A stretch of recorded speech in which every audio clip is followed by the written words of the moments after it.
Indian media जो है, गोदी मीडिया, वो ये कहता है कि पाकिस्तान पर इनफैक्ट इल्ज़ाम लगा रहा है कि पाकिस्तान ने उन पर हमला किया है या हमला करने जा रहा है और वहाँ पर इस तरह की अफ़वाहें फैली हुई हैं। क्या कहना चाहेंगे आप?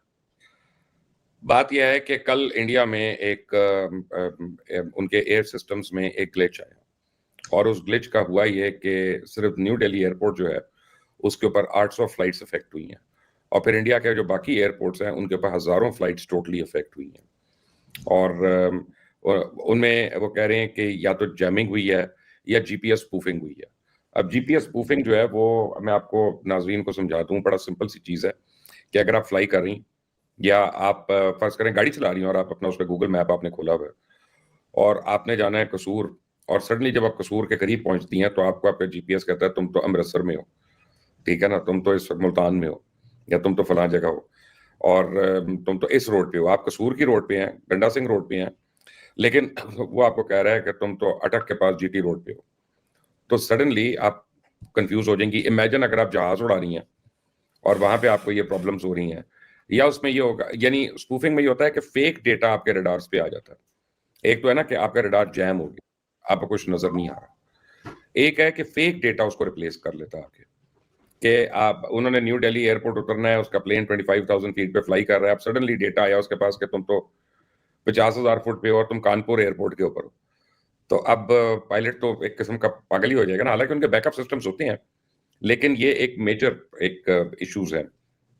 अब वो हुआ तो कल पहले न्यू दिल्ली के एयरपोर्ट पे हुआ। न्यू दिल्ली जो है वो इंडिया का बिजिएस्ट एयरपोर्ट है और वर्ल्ड का 9th बिजिएस्ट एयरपोर्ट है। उसके बाद वो डिफरेंट एयरपोर्ट्स पे होना शुरू हो गया। बेसिकली इनके सिस्टम्स बहुत पुराने हैं और बहुत ही आप समझें कि वो पेचकस और प्लास से ठीक करते रहते हैं, बैठ के टेपे लगा लगा के। इनका एविएशन सिस्टम जो है वो हमारे से बहुत ज्यादा गया गुजरा है। तो ब्लेम अब उन्होंने पाकिस्तान के ऊपर डालना है कि जी वो तो, अब ये तो नहीं दुनिया कहेंगे ना कि IT centre of the world और उसमें आईटी का इतना बड़ा फेलियर हुआ है, तो उन्होंने पाकिस्तान को ही ब्लेम करना है कि जी ये तो उन्होंने अब इसमें दो इंटरेस्टिंग चीजें हैं। सिस्टम तो फेल हुआ है और अगर सिस्टम फेल हुआ है और पाकिस्तान ने किया है तो फिर इंडिया वालों को समझ जाना चाहिए they no match to us. उनके साथ करेंगे क्या? तो उनको कुत्ते की मौत मारेंगे। अभी म्यांमार में जलजला आया था थोड़ा अर्सा पहले, तो इंडियन एयरफोर्स के जहाज जो थे वो लेके जा रहे थे इमदादी सामान, तो उनके साथ भी जीपीएस स्पूफिंग हुई और वो क्रैश करने लगे थे। बड़ी मुश्किल से बचत हुई उनकी। तो इस वजह से वो ये पाकिस्तान के ऊपर इल्जाम लगा रहे हैं और ये कि जितनी बारी भी अटैक हुआ, जैसे आप बालाकोट का आप याद करें या आप ये ऑपरेशन सिंदूर का, तो हर बारी पाकिस्तान ने उनके एयरक्राफ्ट के सिग्नल्स ही जैम किए थे ना इलेक्ट्रॉनिक वॉरफेयर से। तो वो समझते हैं कि सिर्फ हमारे पास ये एबिलिटी है कि हम उनको उड़ा के रख देते हैं। दूसरी चीज ये है कि ये एक डिकॉय भी हो सकता है कि जो हम बार बार बात कर रहे थे कि इंडिया एक फॉल्स फ्लैग ऑपरेशन कर सकता है, कि उन्होंने ये साइबर अटैक अपने ऊपर किया या प्रिटेंड किया कि साइबर अटैक हुआ है, दुनिया को ये कहने के लिए कि पाकिस्तान ने किया, चलो हम पाकिस्तान पे हमला कर रहे हैं। तो एज ऑफ दिस मोमेंट मुझे ये नहीं पता कि वाकई वो साइबर स्पूफिंग हुई है या वो अपने सिस्टम्स को चेक कर रहे हैं या सेल्फ इन्फ्लिक्टेड एक इंजरी है जो लोगों को दिखाने के लिए है। बट यस, पूरी इंडियन एविएशन इंडस्ट्री जो है इस वक्त घड़पैंस में है और अंधेरों में भटक रही है। सर, जब रूस और यूक्रेन की बात करते हैं, तो रूस जो है वो यूक्रेन पर हमले कर रहा है। उनके तवानाई निज़ाम को भी तबाह कर दिया है, रेज़िडेंशियल एरियाज़ वहाँ की जो इमारतें हैं, उनको भी तबाह कर दिया है। इवन कि रूस के हवाले से यूरोप में तशवीश चल रही है, लेकिन मिस्टर डोनाल्ड ट्रंप की बात करें, तो ऑब्वियसली सब उनकी तरफ देखते हैं कि वो जंग रुकवाएँगे। इस पूरे आप सिनेरियो को देखते हुए क्या कंसीडर करते हैं कि क्या जंग रुक सकती है? मिस्टर डोनाल्ड ट्रंप कोई रोल निभाएँगे एज़ अ पीसमेकर और रूस और यूक्रेन के दरमियान कुछ अमन-अमान की सूरत आएगी या नहीं?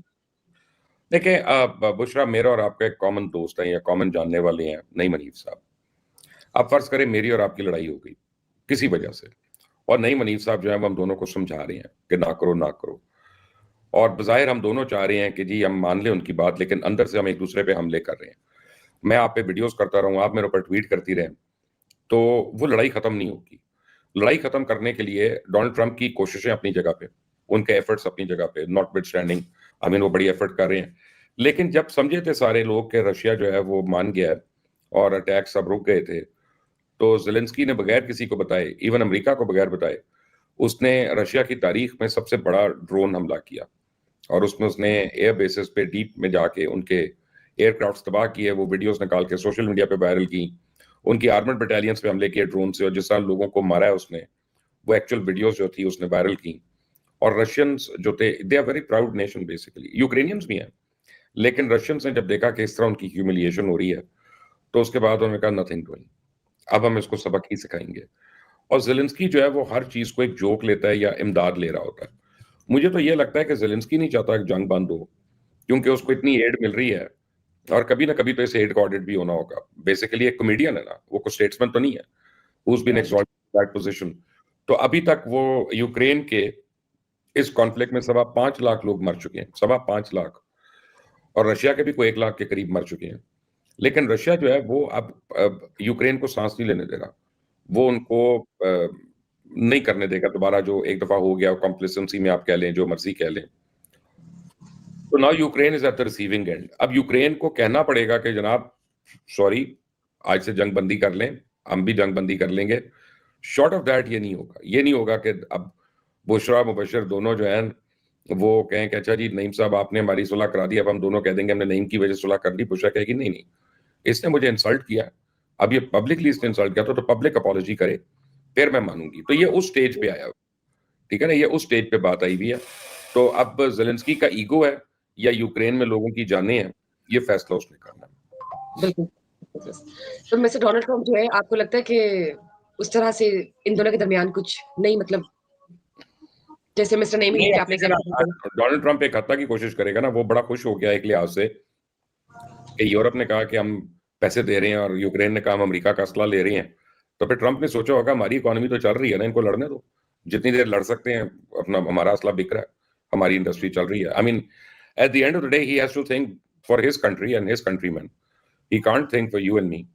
तो ठीक है। स्मार्ट स्ट्रैटेजी कह सकते हैं। या सर, पाकिस्तान फील्ड मार्शल की बात करते हैं। पाकिस्तान के field marshal, marshal of air force और एडमिरल ऑफ फील्ड रैंक की बात करते हैं, तो 27वीं तरमीम में उनके यूनिफ़ॉर्म्स की ताहयाती के हवाले से जो पॉइंट ऐड किया जा रहा है, और इस हवाले से जो 27वीं तरमीम इवन के काबीना में मंज़ूर हो चुकी है, सेनेट में पेश हो चुकी है, और उसका जो ऑनलाइन बाकू से ऑनलाइन मिस्टर शहबाज शरीफ ने उसकी सदारत भी की है इस इजलास की। आपको क्या लगता है कि किस पार्टी को सबसे ज़्यादा फ़ायदा होगा इस पूरी 27वीं तरमीम की इम्प्लीमेंटेशन में? कौन फ़ायदा उठा रहा है, और क्या ये वाक़ई हुकूमत की जानिब से पाकिस्तान के शहरियों के तहफ़्फ़ुज़ के लिए एक नई स्ट्रैटेजी आ रही है पॉज़िटिव नोट पे?